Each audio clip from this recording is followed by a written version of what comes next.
بسم اللہ الرحمن الرحیم۔ پرنس آف اسلام کو سننے والے ناظرین السلام علیکم۔ ایک بوڑھا آدمی پرانے اور پوشیدہ کپڑوں میں ملبوس عدالت میں داخل ہوا اور خاموشی سے انتظار کرتا رہا جب تک کہ پہرےدار نے اسے قاضی کے سامنے پیش ہونے کی اجازت نہیں دی۔ بوڑھے نے قاضی کو سلام کیا اور بولا، اے معزز قاضی، میں ایک غریب آدمی ہوں۔ میرے 7 بچے ہیں اور ان کی ماں جن کا میں واحد کفیل ہوں۔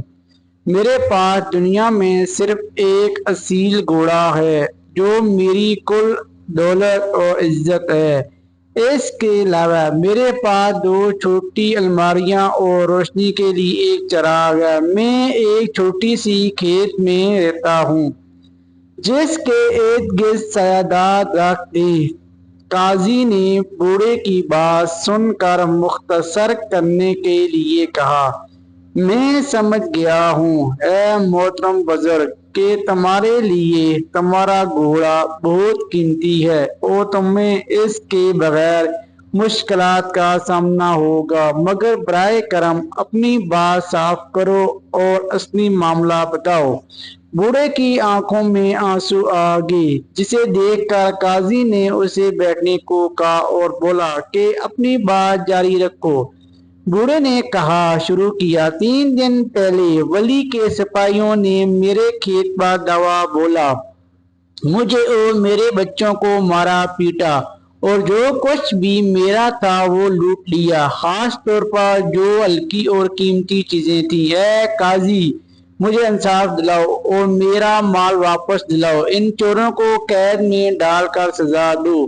قاضی نے بوڑھے کی بات غور سے سنی اور سمجھ کر وہ مشکل میں ہے۔ ایک طرف وہ جانتا تھا کہ ولی کے سپاہیوں کے خلاف کوئی کارروائی کرنے کا اختیار اس کے پاس نہیں اور اس کے خلاف اقدام اٹھانا خود قاضی کو بھی مشکل میں ڈال سکتا ہے۔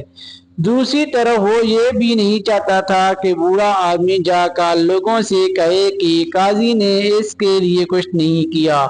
کافی سوچ بچار کے بعد قاضی نے اپنے ہاتھ اٹھائے اور دعا کی، ہے اللہ، اے رب کائنات، میں تجھ سے دعا کرتا ہوں کہ تو ولی کے سپاہیوں کو سزا دے اور ان پر سخت مصیبت نازل کر۔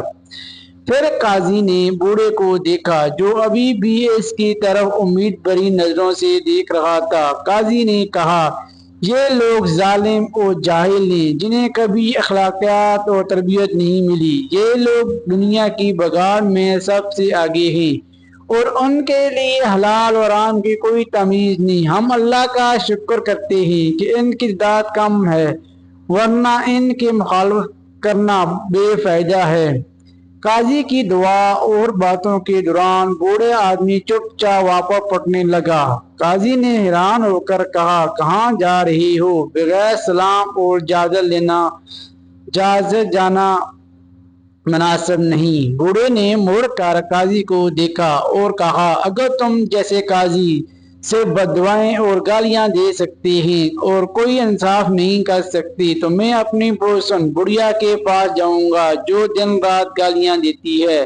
وہ تم سے بہتر ہے، یا تو انصاف کرو یا یہ کام چھوڑ دو، کیونکہ ظالم اور ناانصافی ایک لعنت ہے اور اس سے بھی بڑی لعنت وہ ہے جو عقل مندوں کی خاموشی سے آتی ہے۔